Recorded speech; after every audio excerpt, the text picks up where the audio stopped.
Abraham, antes da gente começar a falar sobre esse monstro chamado mecanismo, eu queria que você falasse um pouquinho aqui para os seguidores que estão nos acompanhando, como que está sendo a sua vida aí nos Estados Unidos, né, dentro, né, do Banco Mundial. Houve uma mudança muito grande de vida, saindo daqui do MEC para atuar aí no Banco Mundial?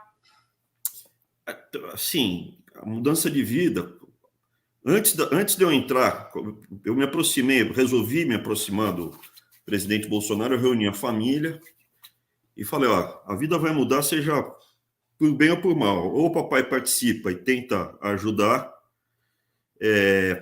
ou a gente vai provavelmente caminhar para perder a eleição, vai para a Venezuela, a gente vai sair do país.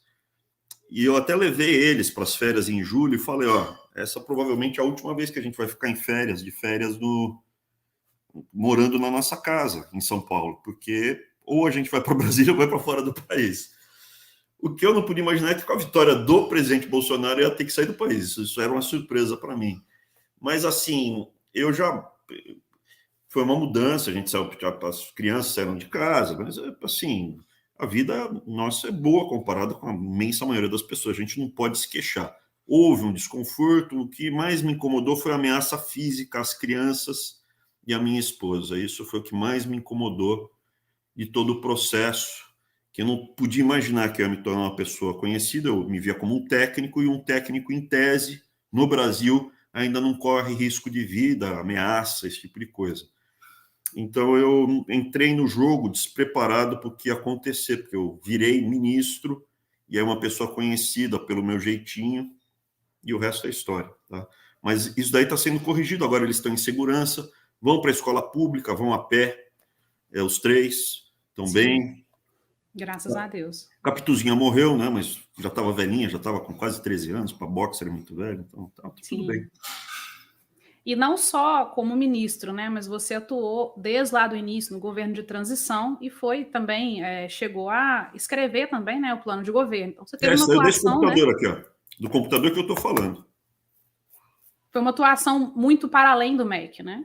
Sim, acabou virando atuava alvo em várias frentes, né? Minha praia sempre foi economia, finanças, administração. Essa é a minha formação. Tenho graduação na USP em economia, mestrado, que é um mestrado acadêmico, estrito sensu, em finanças na FGV, e tenho um MBA internacional de gestão internacional em 5 universidades. Uma delas é Chinese University of Hong Kong, lá na China. Tive aula lá, em cada uma dessas 5 universidades pelo mundo. Então, assim, eu dei aula durante muitos anos, sou professor, né? Acho que eu tenho até uma boa didática, minhas aulas eram disputadas. Quem quiser conferir, está aí no meu canalzinho meu canal no YouTube, aí Abraham Weintraub tem lá aulas, no playlist você tem as aulas, você pode escolher de história, de economia, de conjuntura, aí você confere se eu estou exagerando ou não. Mas eu não era uma pessoa, eu sabia do plano, assim como eu sabia do plano na agricultura, de várias frentes, né? A da educação era importante porque é uma das principais áreas do governo. Entendi. Mas eu não estava, assim, falar assim, aonde eu iria ex ante, até contar para ti, eu pensei, ir para a área de informação, gestão de informação, pensei até ir para a BIM, para cuidar de informação e análise de informação, etc.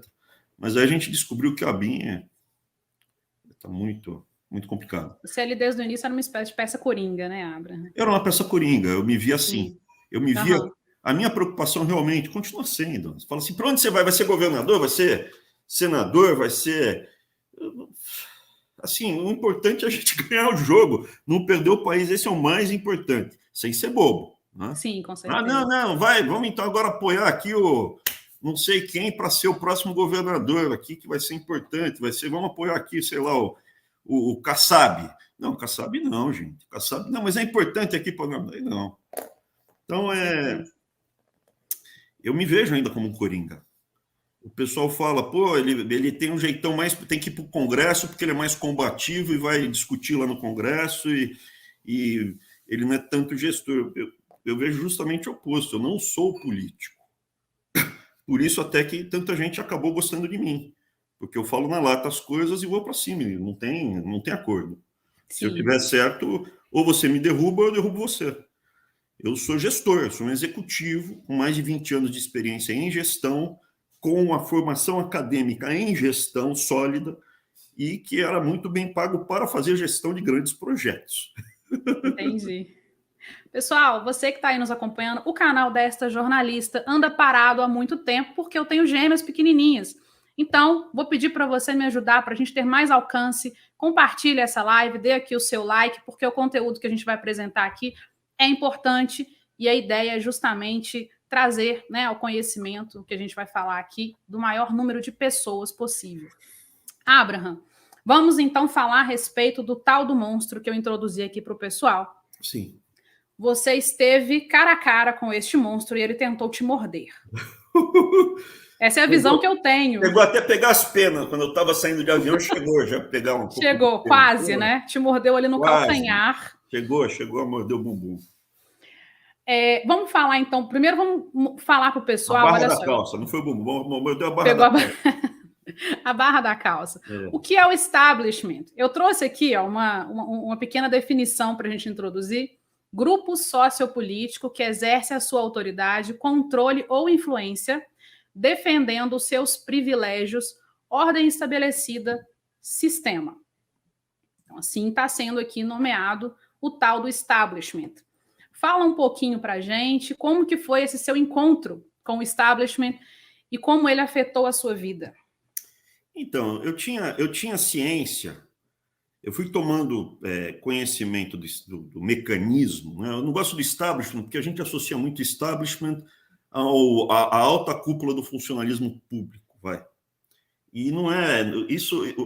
Primeiro, o funcionalismo público, 90% não está no mecanismo, está fora, é presa. A presa do mecanismo, principalmente a classe média. O maior inimigo do mecanismo é a classe média. Então, eu não gosto da palavra establishment, porque associa muito ao funcionalismo público. O que é o mecanismo?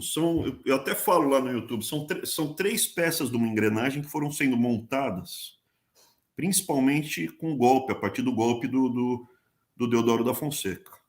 Você tem as oligarcas, que vão atrás dos seus interesses pessoais específicos e não uma visão de Estado. Então, não tem a representação de todos nós. Ele vai atrás do seu negóciozinho. Eu quero esse meu negócio, negóciozão, né? Eu quero atender esse negócio.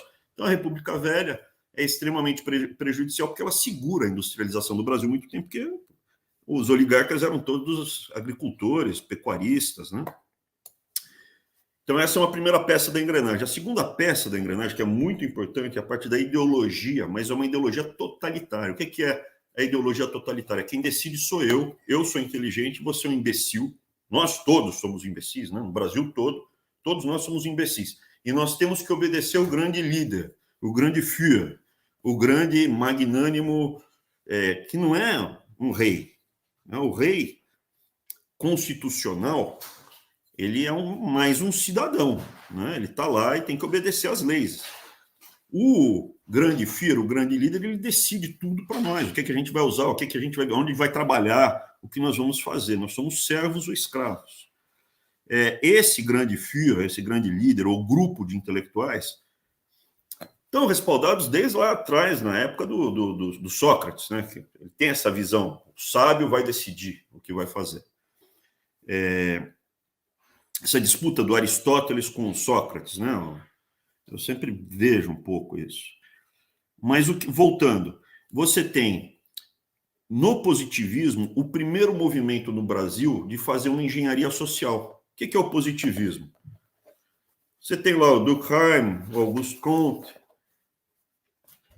e eles criaram lá, tem que ser mais científico, tem que ter uma abordagem científica, a sociedade é como se fosse um organismo vivo e cada um de nós tem que ter uma função orgânica e quem vai decidir são os sábios. E aí, quando você faz isso, quem vai decidir são os sábios, você começa a ter ingerência do topo centralizado na sua vida individual. Isso é receita para catástrofe. Então, o positivismo, que está lá na nossa nova bandeira, né, a bandeira do Brasil mesmo, começa com o Império. Né? Eles colocam lá ordem e progresso, é o lema do positivismo. A isso você agrega uma nova camada de centralização e decisão com o fascismo e o nazismo, que estava muito presente, né, com o Getúlio Vargas. Então, aquele começo de século, você vê muito essa análise cientificista, analisando o ser humano como se fosse uma máquina, um ser de granja, né? Você lê isso na obra do Euclides da Cunha, Os Sertões, é uma obra maravilhosa, tem que ler. Mas você tem que enxergar com esses olhos. Existem pessoas superiores, pessoas inferiores. Naquela época era visto que o mestiço era um ser degenerado. E isso daí se acentua. Então você tem o positivismo no Brasil, que até hoje está presente, e eu encaro como se fosse uma religião quase. Tudo isso misturado, né, com grupos, sociedades secretas, a maçonaria. Mas tinha na época muito positivista na maçonaria, acho que ainda tem. Depois vem o nazismo, o fascismo, com o Getúlio Vargas, e daí quando termina a guerra, o Getúlio Vargas dá uma repaginada, dá um tapa, volta mais à esquerda, se elege, aí sim, né, porque em 30 ele chega ao poder com as armas, e aí ele volta ao poder com uma pinta toda de esquerdinha. E hoje o Getúlio Vargas é um símbolo dos movimentos de esquerda, do marxismo cultural, do sindicalismo, e visivelmente o marxismo cultural reforça isso. Os sábios e o resto tem que ser frango na granja, um bando de peão. Voltando, então você tem aqui os oligarcas que estão olhando para os seus negócios, que hoje em dia são os monopólios e oligopólios que controlam o país. Você tem o pessoal da ideologia, muito forte, que é uma evolução. Por isso que o positivismo, o nazismo, o fascismo e depois, agora, o marxismo cultural, eles brigam entre si pelo poder. Mas eles se tratam bem. Você vê que não tem, assim, briga ideológica, assim, não, pô, tá. O que você está mandando eu te obedecer? O que você é melhor do que eu? Eles, não, você tem que me obedecer. Não, você tem que me obedecer. E o último peça da engrenagem é a corrupção, né? São essas três peças que eu vejo. Você tem pessoas que participam de duas. Tem gente que é ideológico e corrupto, tem gente que é oligarca e é ideológico também e é corrupto. Então, assim, mas as três peças que movimentam são essas três. Apareceu mais recentemente uma grande nação, que eu não posso falar o nome dela, mas uma grande nação muito populosa, que está tentando expandir os seus tentáculos pelo mundo inteiro e está participando ativamente desse jogo de dominação do país. Mas o mecanismo estrutural é esse. Eu acredito que existe não é simples, mas é possível desmontar um mecanismo e tentar criar um país para nós. A República não foi criada para nós. Nós não somos, eu, você, as pessoas normais, nós não somos cidadãos da República.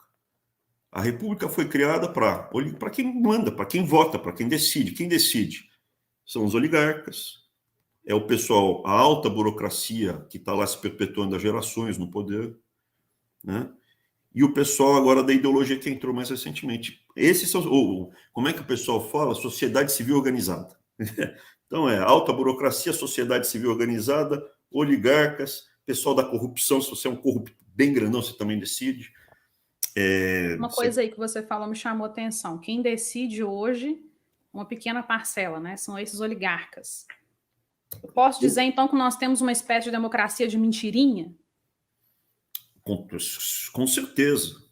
Com certeza. Um teatro? A surpresa foi que com esse bichinho daqui, a gente conseguiu furar o duopólio que tinha na informação.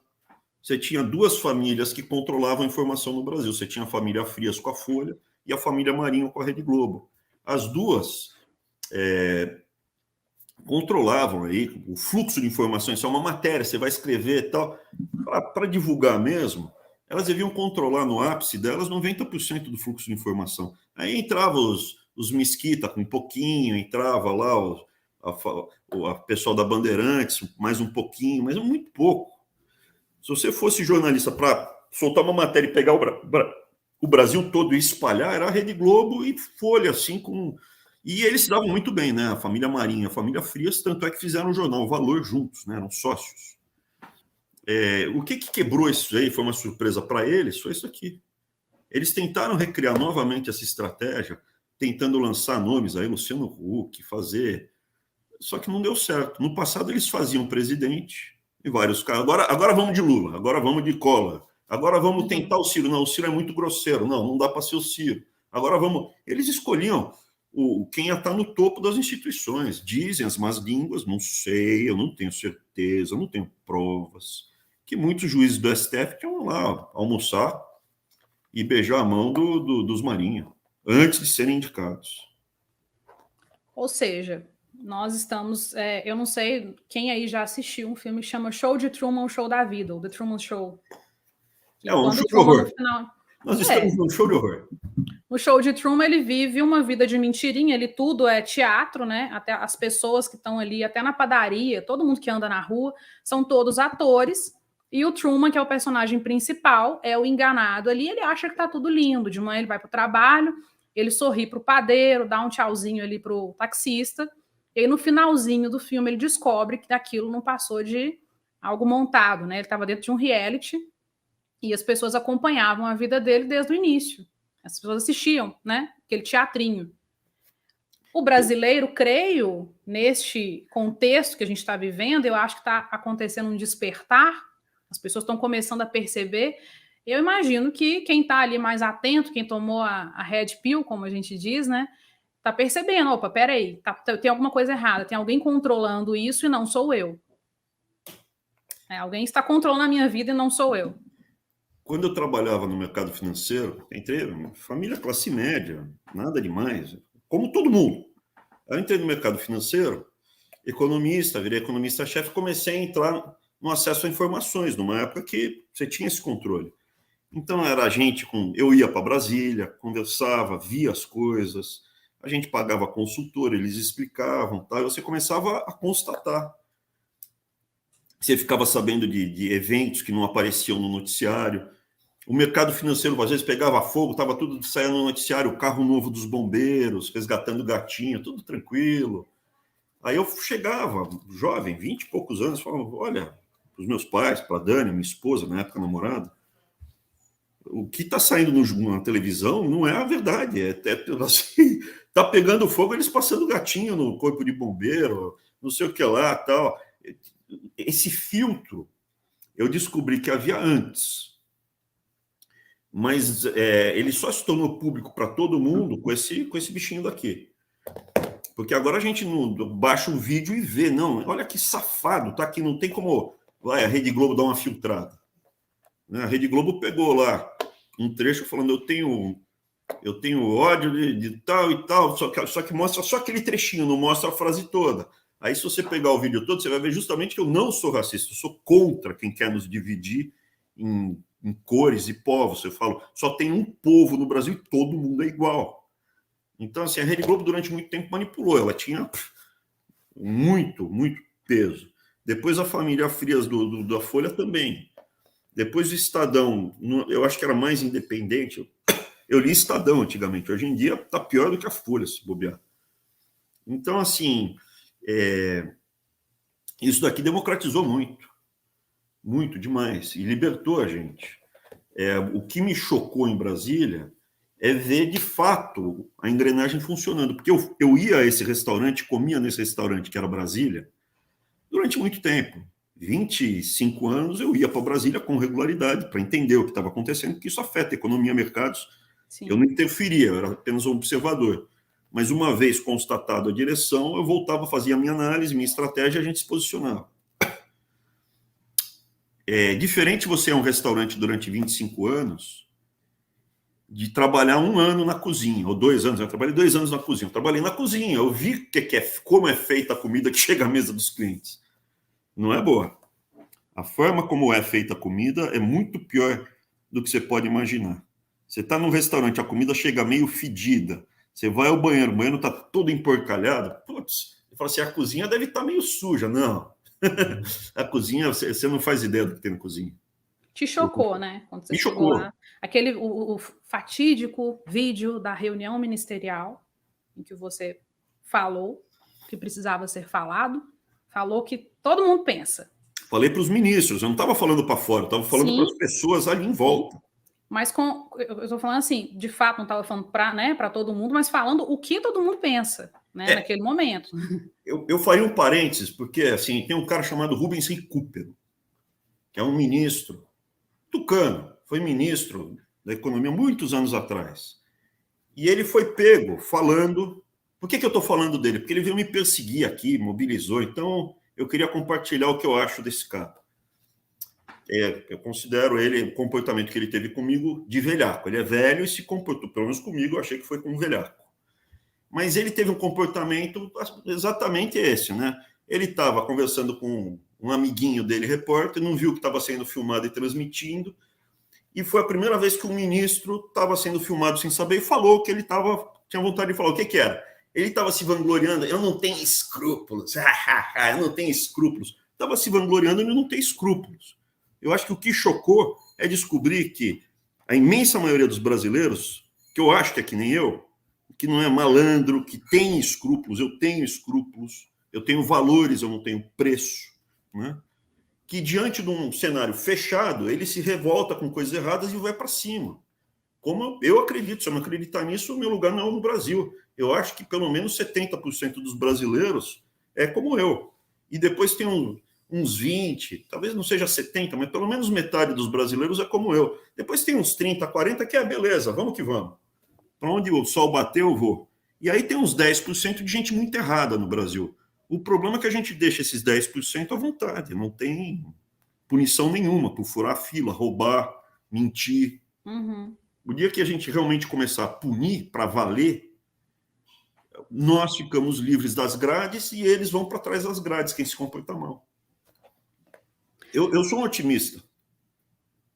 Que bom, né? A gente precisa de pessoas otimistas que queiram mudar o Brasil. Porque o Brasil, de fato, eu acho que o Brasil desanima em muitos momentos. O Brasil que eu falo, a forma, a estrutura que nós nos encontramos hoje, que já vem de muitos anos, acaba desanimando, né?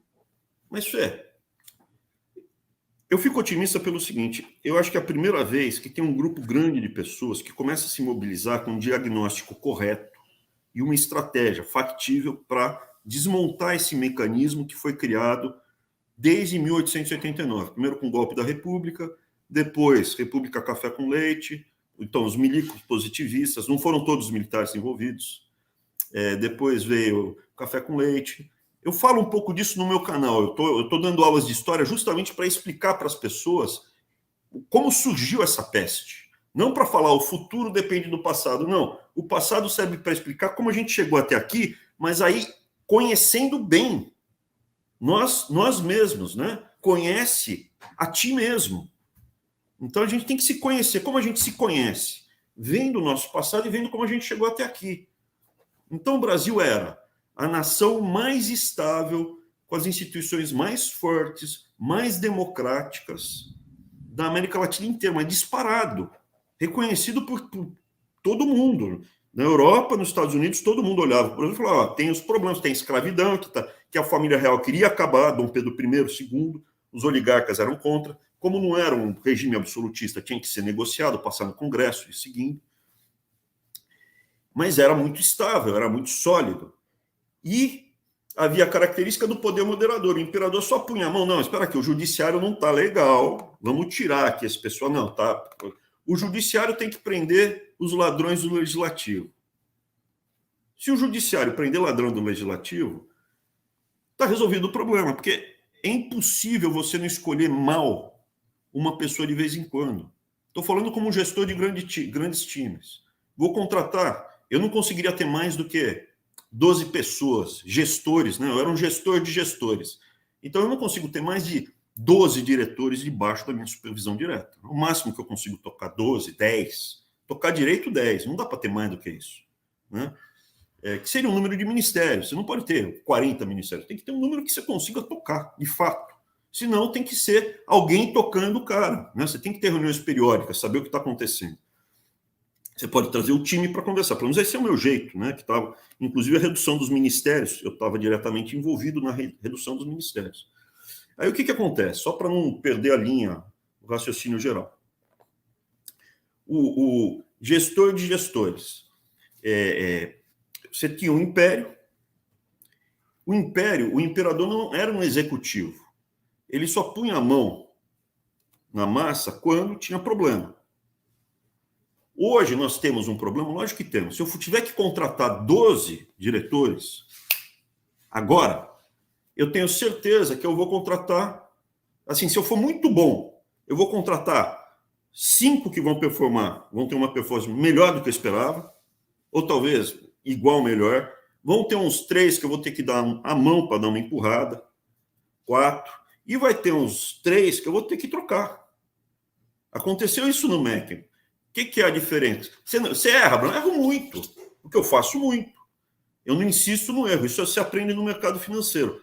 Insistir no erro, você está queimando dinheiro todo dia que você insiste no erro. Era para você mandar embora o cara ontem. Insistiu mais um dia, está perdendo dinheiro. Então você pega, logo que eu entrei no MEC, eu desembarquei, não deu um mês, eu tinha trocado 3 pessoas, mas assim, é normal isso. É normal, você não tem que ver.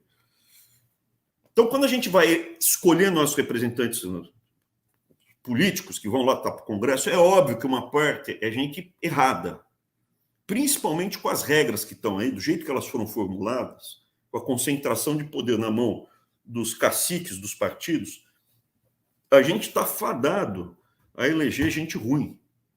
E os bons que a gente manda para lá, eles são escanteados, eles não têm poder. O que acontece? O judiciário deveria tirar ladrão. O cara é ladrão, foi pego já roubando, tem pedofilia, tem isso, tem aquilo, não, acabou. Esse cara daqui tá na cadeia, tá preso, tchau. Só que daí você tem esse mimicocó que a gente está vendo hoje. Teria o poder moderador, que iria lá e falaria, não, aqui acabou, novas eleições, aqui limpa, tira quem tem que tirar, vida que segue. Ele volta a representar só as linhas, o Estado, né? Cargo. Então, isso havia no Império. Dá para recriar isso no Brasil? Veja, em tese, quando a gente vai para a República, quem pega o poder moderador, de fato, no Brasil, são os militares. Toda vez que a República começa a patinar muito, começa a ficar muito ruim, vem um golpe militar.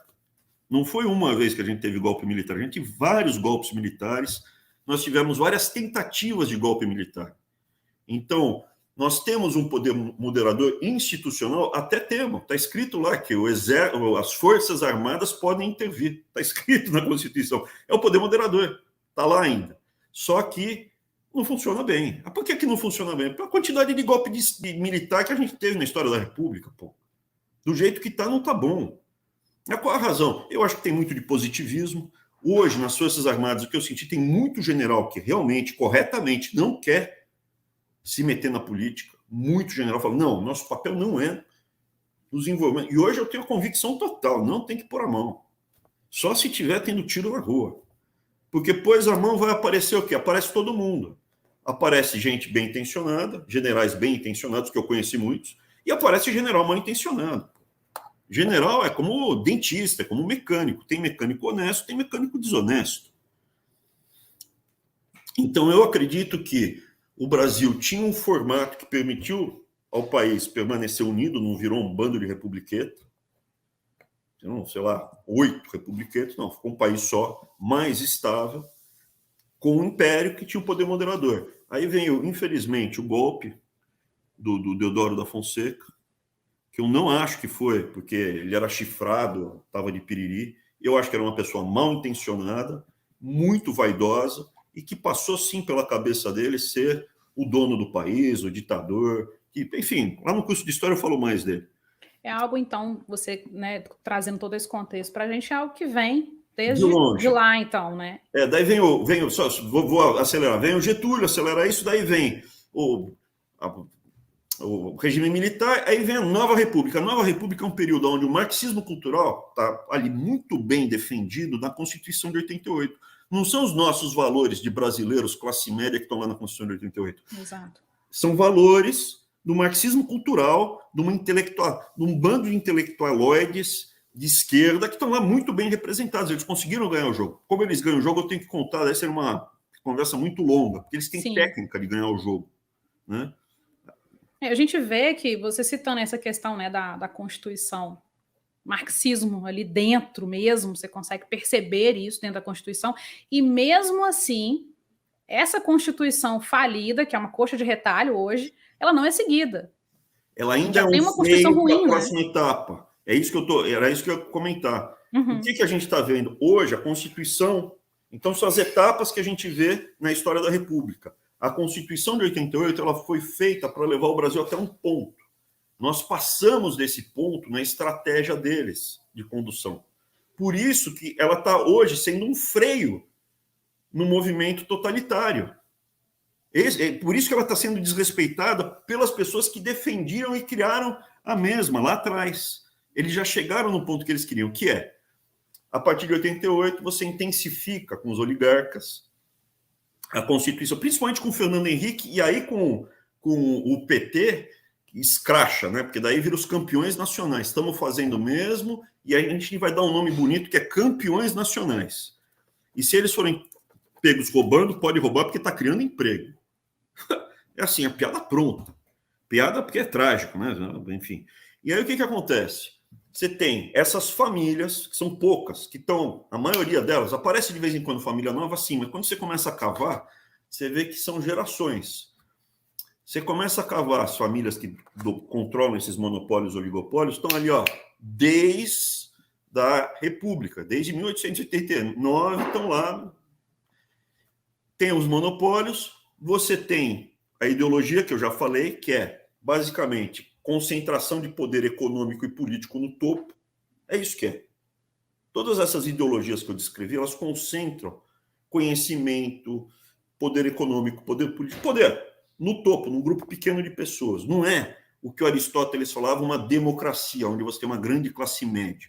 Você tem um contingente de pessoas muito ricas, mas um contingente pequeno, e uma massa enorme de miseráveis, massa de manobra, pessoal que vai cada vez mais ter que buscar ajuda no Bolsa Família. E a última peça que falta é a corrupção, que você, que é a graxa das engrenagens, né? Que é onde começa a engripar alguma coisa. Não, apareceu aqui o Abraão. Pô, mas o Abraão não está querendo. Tenta conversar com ele. Não dá para conversar com ele. Ele não quer conversar. Espere.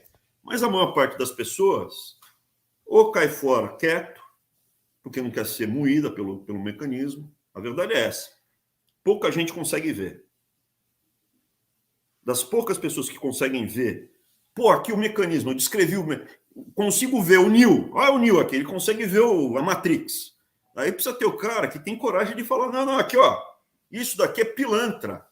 Esse aqui que fica de bom moço, fazendo aqui, sou da paz, é vagabundo, é sem vergonha.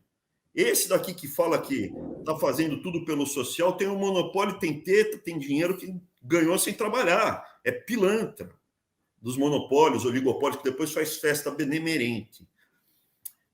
Então, e aí o pessoal vem com todo o mecanismo para bater. E não quer conversar, né? Porque comecei a bater.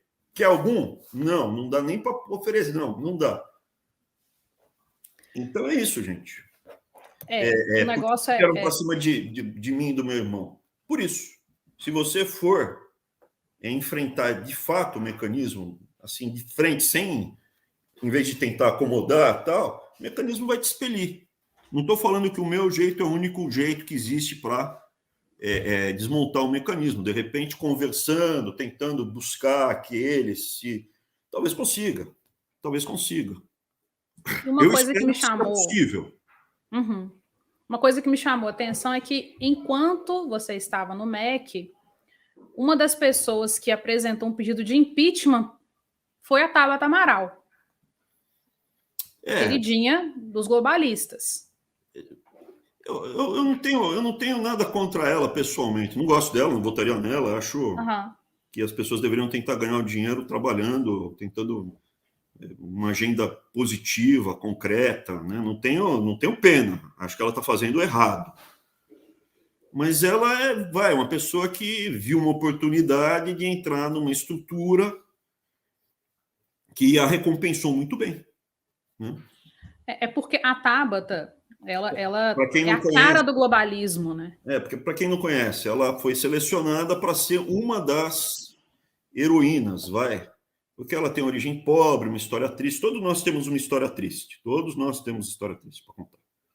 Mas a história dela é assim, as pessoas se identificam, na periferia, perdeu o pai e tal, daí vai, consegue entrar. Aí uma fundação, a Fundação Lehman, acho que a Fundação Lehman paga os estudos dela em Harvard. Ela foi para Harvard. Aí, pô, ela volta em ciência política, alguma coisa assim. Ela volta e o Jorge Paulo Lehmann é um dos financiadores da campanha dela. Mas ela não é a única que o Jorge Paulo Lehmann fez isso. Tem vários parlamentares e não está em um partido. Esse que é o lance interessante. Uhum. Ele, para quem não conhece o Jorge Paulo Lehmann, bem resumidamente, é uma família de suíços do Rio de Janeiro. Não sei quantas gerações no Brasil, mas é suíço. É cidadania suíça. E no Brasil, ele estava no Brasil, teve uma educação escola, acho que americana, inglesa, estudou fora em Harvard, um cara inteligentíssimo. Estudou em Harvard, aí ele volta para o Brasil para implementar um banco nos moldes do que é a Goldman Sachs, um banco de investimento agressivo. E ele faz isso nos anos 80 e traz a cultura de parceria com os funcionários. Isso é, ele paga muito bem as pessoas que entram na estrutura dele e performam. Ele paga muito bem. Aí, o que aconteceu? O Banco Garantia é um sucesso. Durante muito tempo, o Banco Garantia cresce muito. Os sócios principais dele, os dois sócios, pessoas mais próximas dele, veem que o banco, em razão das mudanças que estavam acontecendo, quando se abriu a economia, só tem informações internas. Veja, ele tinha ótimos relacionamentos. E às vezes ter ótimos relacionamentos melhora a qualidade da sua informação. Pronto. Resumidamente, né? Vamos resumir. Só que quando você deixa de ser uma economia fechada, com um câmbio centralizado e passa a ser uma economia aberta, o crescimento dos Estados Unidos, os movimentos internacionais, afetam muito mais o Brasil do que as notícias internas. Então não adianta mais ter esse bom relacionamento interno apenas. Aí eles fizeram uma aposta que eu acho que foi brilhante, de comprar a Brahma e a Antártica juntas. Comprou a Brahma, a Antártica, fundiram as duas. E aí foram comprando um monte de outras cervejarias e hoje eles têm, se eu não me engano, 85% dos pontos de venda de cerveja no Brasil. Quando você tem 85% dos pontos de venda de cerveja no Brasil, você não tem um monopólio nominal, porque tem mais gente vendendo. Mas você tem poder de mercado. Isso é, na prática, você que impõe as regras e o preço do mercado. O monopolista, basicamente, ele reduz a quantidade para ter um preço mais alto e ter um lucro mais alto do que se ele trabalhar no ponto ótimo da curva, que é quando você tem o preço igual ao custo marginal. Isso é uma aula de economia. Eu consigo quantificar o quanto você arranca, quanto o monopolista arranca do consumidor. Mas ele não arranca só do consumidor, ele arranca do fornecedor. Então você tem na cerveja, você tem na carne, você produz boi no Brasil, você não tem mais um monte de frigorífico para vender. Você pode vender para um, no máximo dois. Mas na prática é um, que é a JBS. Você produz frango, no passado você tinha algumas empresas para vender o seu frango. Depois foi concentrando, ficou Sadi e Perdigão, basicamente Seara. Hoje, BR Foods, que está sendo comprado pelo JBS. Papel e celulose, chocolate, bancos tinham 60 bancos, 50 bancos. Hoje você tem bancos privados, 3. Né? Você tem Itaú, basicamente, né? Itaú, Bradesco e o Santander. Aí tem o Banco do Brasil, que hoje não está alinhado, mas nos governos do PT do Fernando Henrique nunca iam bater de frente com o Bradesco ou com o Itaú, nas suas estratégias de expansão de mercado. Então, assim, o que acaba acontecendo? Você olha setor por setor da economia, ao longo da nova república, isso é a partir da Constituição Cidadã, a partir do Sarney, mas principalmente ali depois do Collor e Itamar, Fernando Henrique e Lula, Fernando Henrique e PT. Você teve uma concentração de mercado absurda. Pô, mas pode fazer isso? Não pode. Capitalismo, mercado livre, é padaria, um monte de gente comprando, um monte de gente vendendo. Por isso que o pão é barato, quentinho e está pertinho da sua casa. Isso é uma fornada de 15 em 15 minutos. O dia que você tiver o campeão nacional do pão, o Pão Brás, vai ser caro, mofado e você não vai estar perto da tua casa. Então, assim, o que aconteceu ao longo do tempo foi isso. eles foram concentrando a economia na mão de algumas famílias que tinham um relacionamento próximo, dos políticos que também estão no topo, que tinham um relacionamento próximo com pessoas de práticas duvidosas. Tudo isso se fecha. Então, essa rede, né? Isso são as 3 peças do mecanismo. Advogados que ganham bilhões, para que você precisa pagar fortuna para um advogado? Tem, pela oferta e pela demanda, veja, tem muito advogado no Brasil, o preço deve ser até barato. Você não paga pelo trabalho de advogado, você paga pelo relacionamento que o advogado tem. Então, assim, tudo isso vai caminhando para esse mecanismo. Pessoas que conseguem fazer a engrenagem funcionar, pessoas que controlam a ideologia, pessoas que controlam a economia. Esse é o mecanismo. No meio desta rede você tem o povo, refém disso tudo. Eu olharia assim, são 3 engrenagens e a gente é a cana-de-açúcar que eles põem para virar caldo de cana. Lá dentro. Fica girando, fica as 3 engrenagens mexendo, você põe lá a cana e depois fica só vai lá sendo triturado.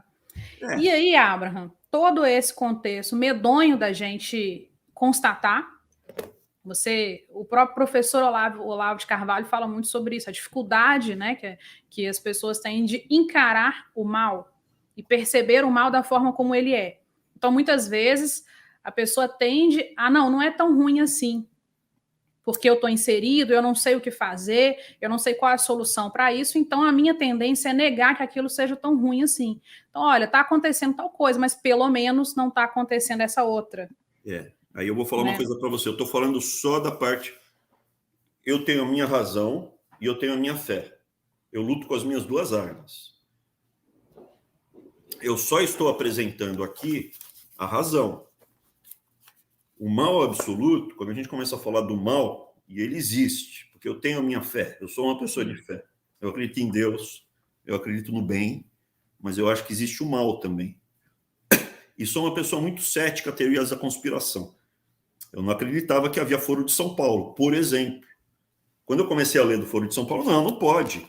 Um grupo de pessoas que se une para acabar com a soberania nacional de outros países, isso é um absurdo. Daí sai no jornal, não tem, é mentira, é loucura, bobagem. Aí quando veio a internet eu falei, putz grila, tem, né?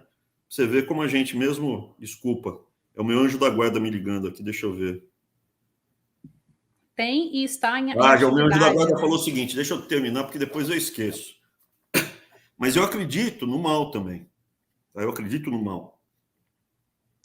Mas vamos falar desse mal depois, porque aqui é só a razão. Isso aqui é um mecanismo econômico, financeiro. Sim. Me lembra que depois a gente fala do mal. Ok. Mas deixa eu voltar para o monopólio e oligopólio, só para a gente entender como fecha. O Theodore Roosevelt, no começo do século XX, isso há mais de 100 anos atrás, aqui nos Estados Unidos, ele falou, tem que acabar com esses monopólios. Na época, os americanos chamavam de barões ladrões. Os barões ladrões. O Rockefeller controlava o petróleo, controlava o querosene, falou, pode acabar. Divide a sua empresa em 5 e elas vão competir para o consumidor poder comprar o querosene barato. Você é um caminhoneiro no Brasil, você está lascado. Por quê? Porque se você tiver 2, 3 caminhões, um caminhão, e for ter que trabalhar para qualquer empresa grande, vão te moer. Supermercado. Hoje tem 2 supermercados no Brasil, 3, se você olhar, 2. De fato, de mercado, são 2 supermercados, 2 redes. E só não tem uma, porque o Abílio Diniz queria dinheiro do BNDES para comprar já tinha o Pão de Açúcar, recomprar o Pão de Açúcar, comprar o Carrefour e comprar também lá no exterior. Então, assim, o pessoal era megalomaníaco com o dinheiro dos outros, né? Dinheiro nosso, do BNDES. Então, a gente teria uma rede de supermercado hoje. Você vai transportar para esse pessoal, eles vão arrancar o teu couro. E se você não quiser trabalhar para eles, numa economia que sobrou 5 ou 10 grandes conglomerados, você não trabalha para ninguém. É isso que as pessoas têm que entender. Chegou no ponto que está destroçando. Nós, quando eu e meu irmão, quando a gente estava lá, em Brasília, a gente tentou desmontar começar a desmontar os monopólios. Porque quem deveria ter impedido era o CAD, né? Chama Lei Antitrust. É lei contra o monopólio e oligopólio. Isso está em todo país minimamente civilizado. O Brasil também tem essa lei. E existe a agência Antitrust, que impede fusões e aquisições que gerem concentração de mercado, que depois permitam o poder, né? o monopólio, arrancar o nosso couro. Só que o CAD do Fernando Henrique e do Lula, seja lá a razão que for, né, permitiu. Existe uma disputa política muito grande para você indicar representantes, os membros do CAD. Não, você sabe, tem brigas surdas para você, que quando o presidente vai indicar, vence o mandato, vai colocar um novo. Uma briga maluca para ter o representante, ter o presidente. Teve agora a indicação do presidente. Pessoal, não vou falar assim delicado, mas se você for atrás, você vai ver. É uma briga política. Por quê? Porque depois esses oligarcas vão tentar fechar um acordo com o político, com essas forças que eu mencionei. Tudo isso, eles vão conversando e vão trabalhando, não em perfeita harmonia, mas sempre com a devida quantidade de graxa. Então, eu e o Arthur, a gente chegou a ter reunião com o presidente Bolsonaro. O presidente Bolsonaro segue adiante, eu e o Arthur, chamamos o cara do CAD. O cara falou, não, tá certo, vamos fazer, tal, não sei o que lá, tal. Mas ali, se eu não me engano, era abril, março, abril, quando a gente teve a conversa com o cara do CAD. Aí eu saí em junho. Né? Então, é possível fazer, não é?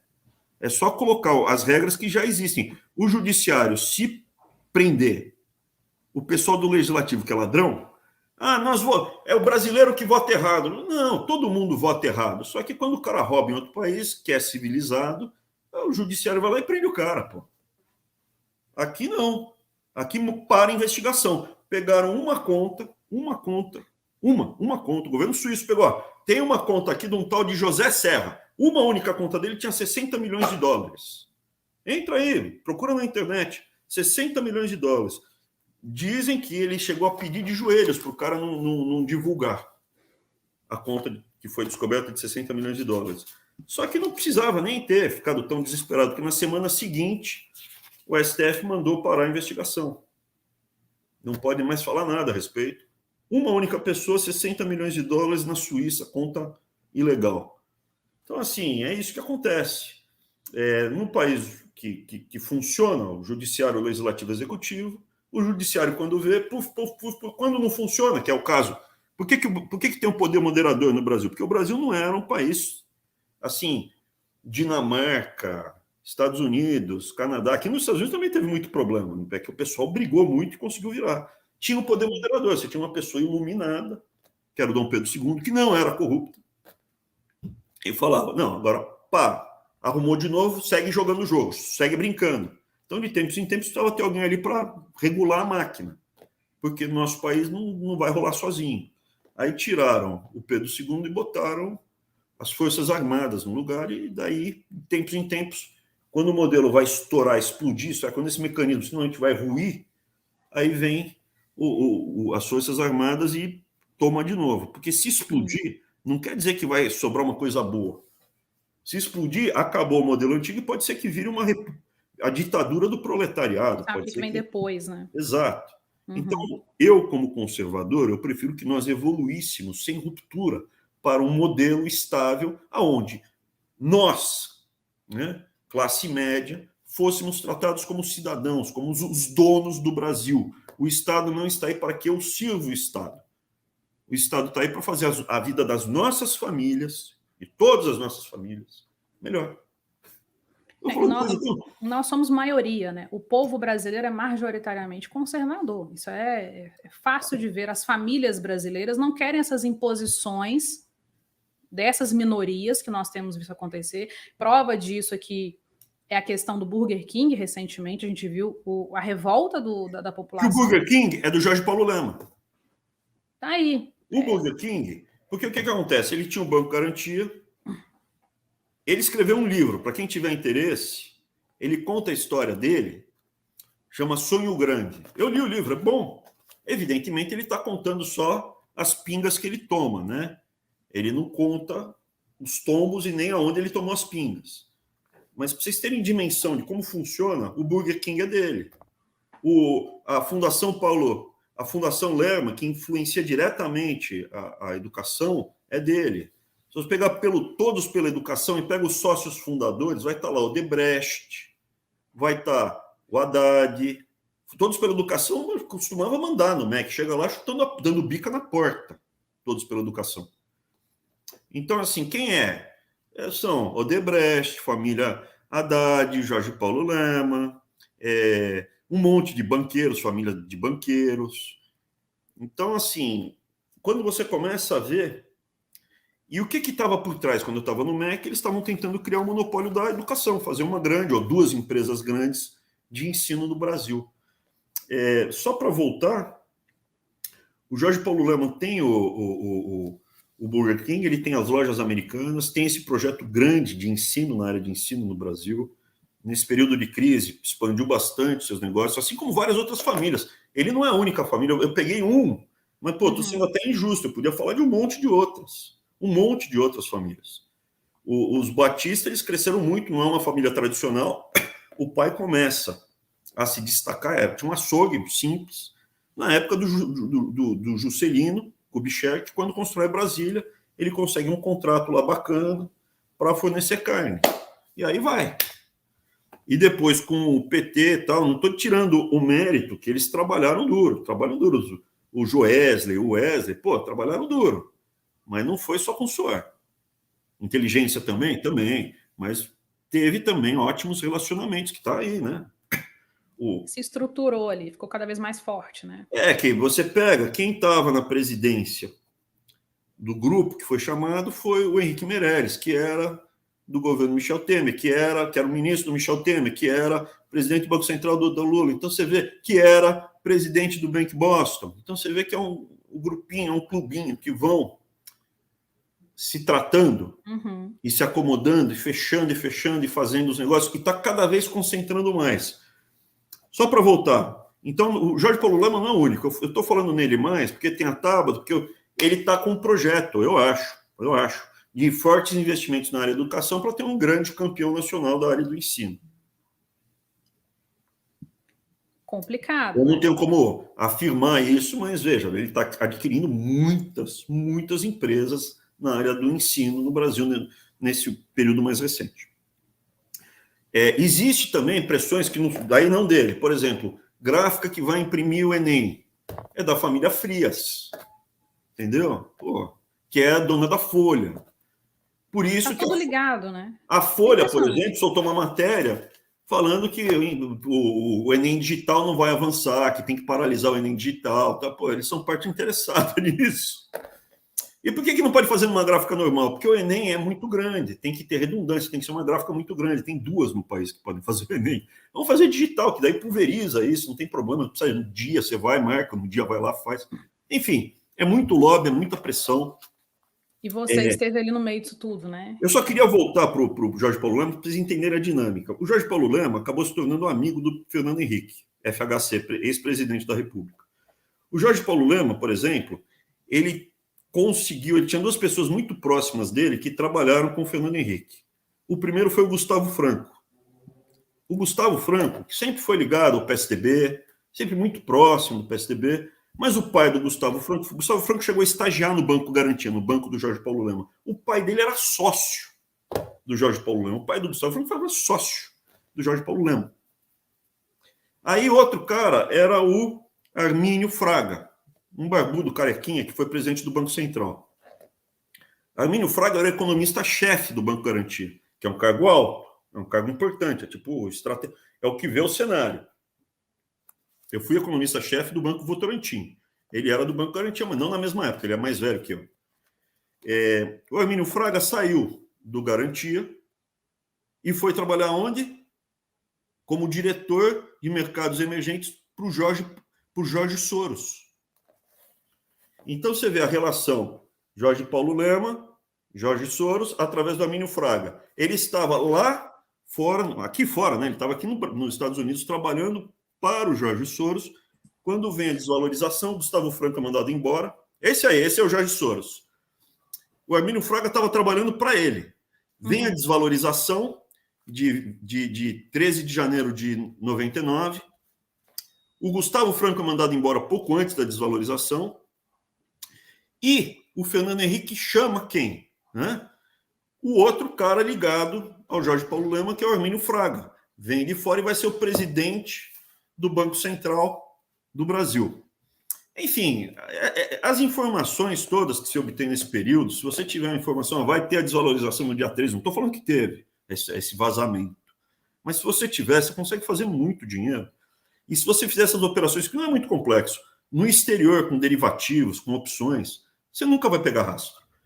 É muito mais sofisticado, mas veja, às vezes a gente acha que o dinheiro, entre aspas, da corrupção errado é o mais perigoso. Quando você consegue dinheiro de corrupção, você pega aí os 50 milhões do Gedel, tem malas de dinheiro no apartamento. Essa é a corrupção do idiota. Porque você tem que limpar o dinheiro para ele voltar para o sistema. Roubou 1 bilhão. Pô, como é que você faz para limpar 1 bilhão? Né? Quando você tem um monopólio, é um dinheiro limpo. Está dentro da lei. Você criou, você conseguiu. E o dinheiro que você obtém com o monopólio é muito mais do que todos esses esquemas de corrupção. Muito mais.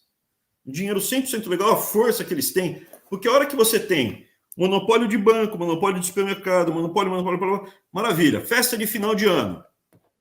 Vamos juntar os funcionários, os clientes e chamar alguém para palestrar e depois ter um jantar, um drink. Quem a gente vai chamar para palestrar? Ah, pode ser o Karnal, pode ser o Pondé, pode ser um economista bambambam. Quanto vai pagar? Vai pagar 50 pau. Você acha que o pessoal vai falar alguma coisa que vai confrontar essas famílias? Essas famílias não querem derrubar o presidente Bolsonaro, esses caras vão descascar. Esses economistas que são consultores famosinhos, que o Globo, que chama Globo News, vai lá, qual a sua opinião? Eu acho que... Eles dependem de consultoria para esses grandes bancos, para os fundos de investimento que dependem desses grandes bancos. Eles dependem de palestras que eles dão para essas empresas e grandes bancos. Então, no final, um artista, ele ganha dinheiro na novela? Não, ele ganha dinheiro nos eventos. Ele ganha dinheiro fazendo propaganda para essas empresas. Se ele não comer na mão, o ciclo não fecha, é um grupo pequeno, eles se reúnem. É que a Sandra está falando aqui, né? É uma engrenagem, de fato. Como a gente desmonta? Com o CAD, com o judiciário livre para caçar corrupto. Isso é, roubou. Vamos começando, vamos ser radical, hein? Roubou muito, R$1 bilhão. Vamos começar com 1 bilhão. 1 bilhão. Quem roubou aí 5 pau, deixa no final da vida. Não precisa se preocupar, não vai dar tempo em vida. Se roubou tanto no Brasil que você não precisa se preocupar. Não vai dar tempo de chegar no cara desse. Vamos começar com 1 bilhão. Lá de cima. Lá de cima. Põe na cadeia, põe na cadeia, põe na cadeia, põe na cadeia. Pô, começa a depurar o sistema. Então judiciário prendendo corrupto e o CAD acabando com os monopólios. Fecha o BNDES, e aí não ter medo de confrontar o marxismo cultural, a ideologia. Porque no final, como já estamos falando de algumas gerações, deixa eu fazer mais um parênteses. Quer ver só? O Fernando Henrique e o Jorge Paulo Lemann, por exemplo, eles chegaram a viajar para a China com as esposas, viagens de turismo com as esposas juntos. Uma proximidade muito grande. Outra coisa curiosa, no golpe de 1889, o tio-avô do Fernando Henrique era um dos militares mais radicais, que queria matar a família real para que não voltasse ao poder. Os republicanos morriam de medo que os monarquistas voltassem, porque era muito popular. O rei, a família real era muito popular. A república foi um golpe sem apoio popular nenhum, né?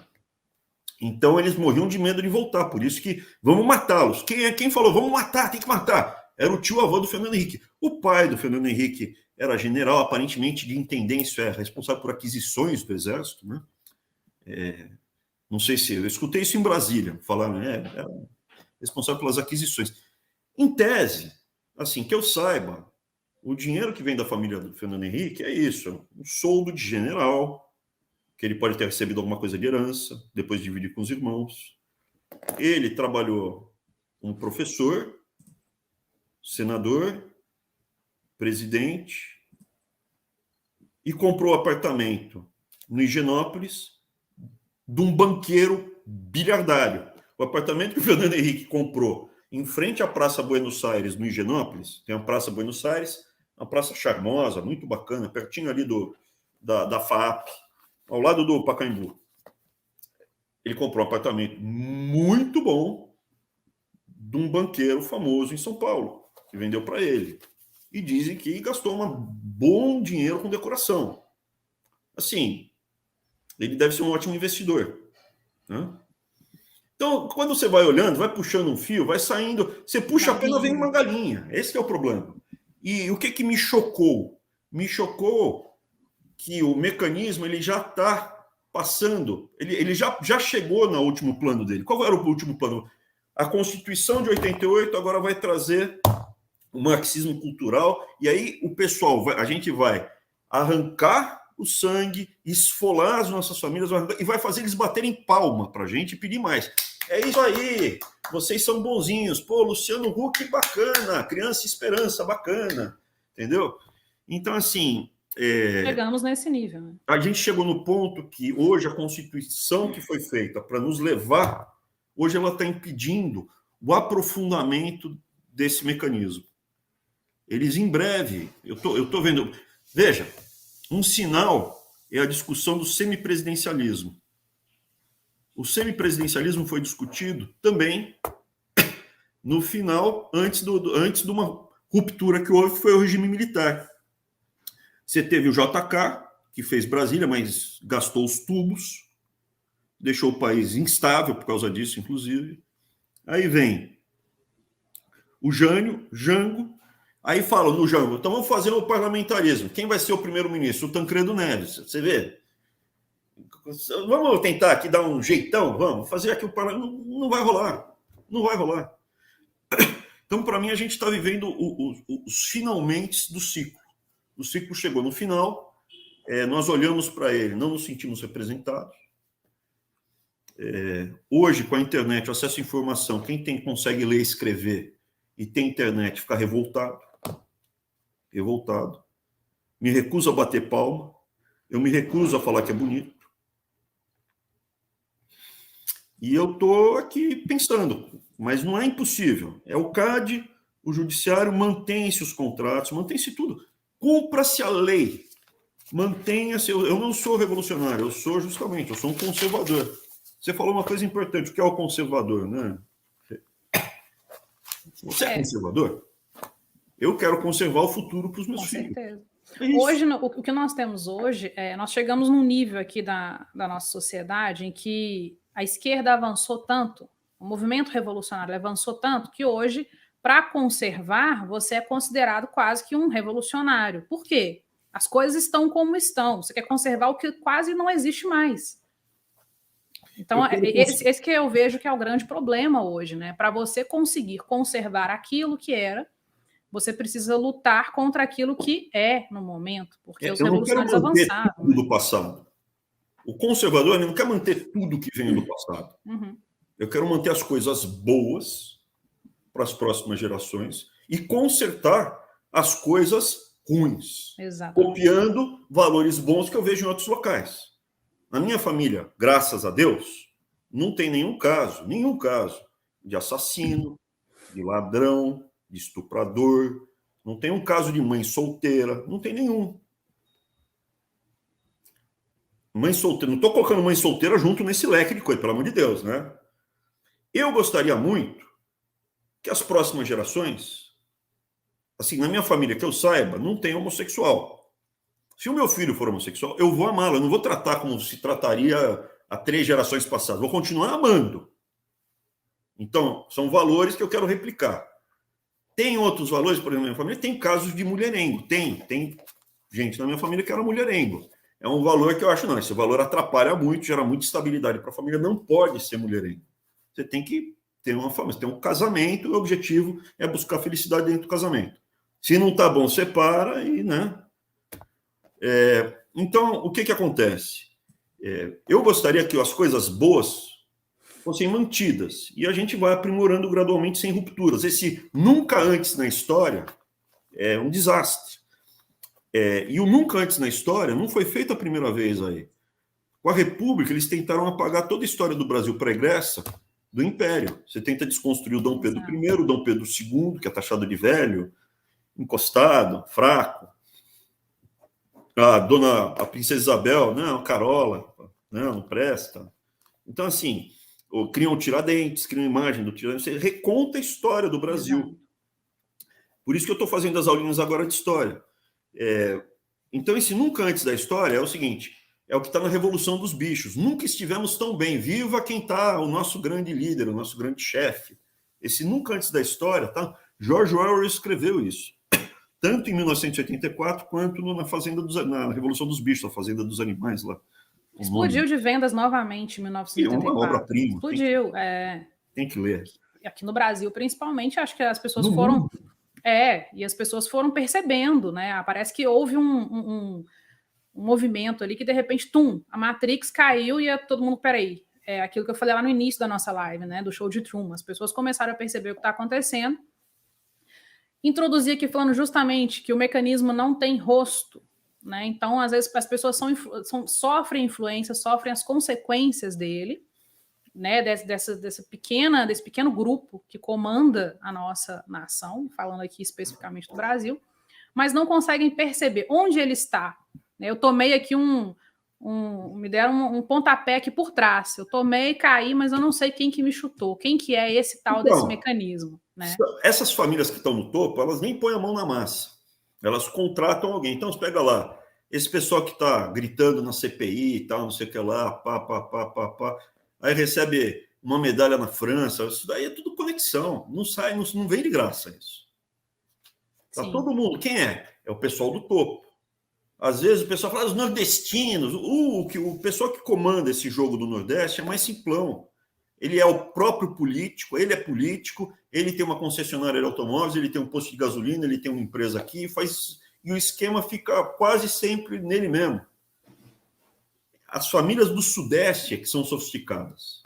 Elas controlam a parte econômica, elas contrataram várias. Aí foi uma coisa... O marxismo cultural começou na elite, não começou no povo. Então, por exemplo, você pega um colégio de elite de São Paulo, que é o Santa Cruz. Está lá um tempão doutrinando as próximas gerações.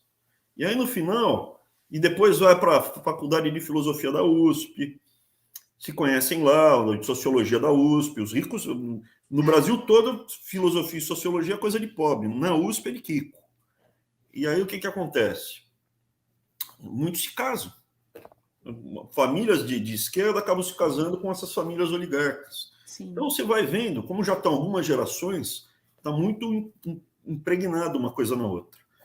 E eles põem as caras, eles contratam artistas, eles contratam consultores para ser a cara da frente, montam ONGs e ficam lá atrás posando de bonzinho. Sim. Eu, por um acaso, conheço o nome dos donos, quem está fazendo isso. E fiquei chocado em encontrar todos eles em Brasília de novo.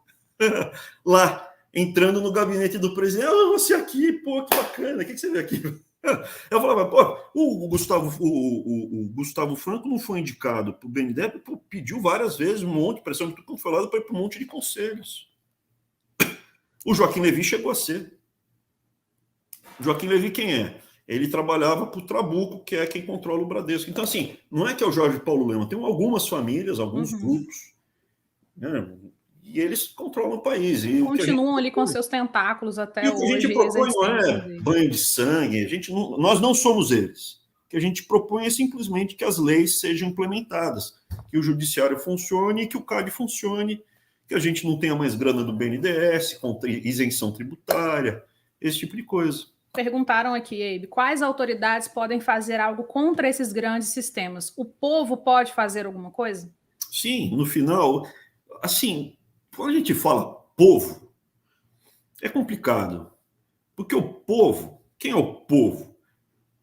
O povo, se pegar no Brasil, metade da população brasileira vive até 2 salários mínimos por mês. Metade. Então vai, 1/3. Se você está no Bolsa Família, você é povo, concorda? O que um cara que está no Bolsa Família pode fazer? Nada. É da mão para a boca. A preocupação dele é comida.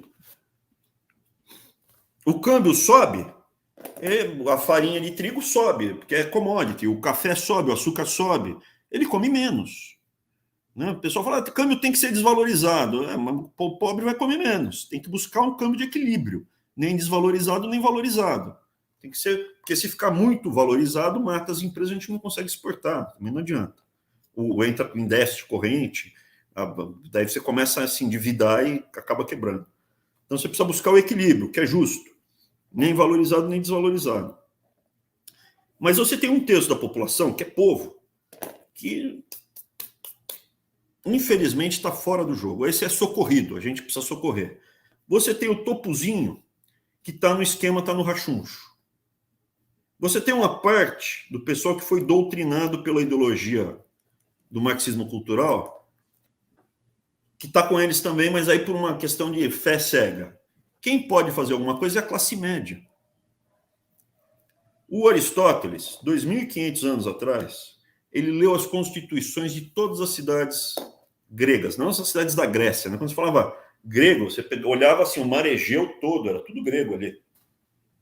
O sul da Itália era grego. Ele pegou e leu todas as constituições.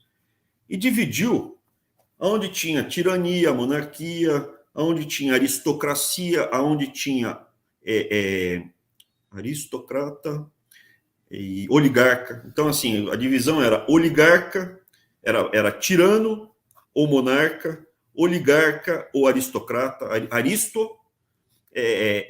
Bons, né? São os bons. É o governo de poucos bons que tocam a cidade, e oligos são poucos que se apoderam da cidade e arrancam o couro. Então, e aí tem o que ele chama de república e democracia. A democracia era a ditadura da maioria. E a república, quando essa maioria, ela respeita os indivíduos. Então, não basta ser só a vontade da maioria mandar, porque se 70% falar, vamos matar esses outros 30%, é um lugar horrível para viver. Não é isso que a gente quer, né?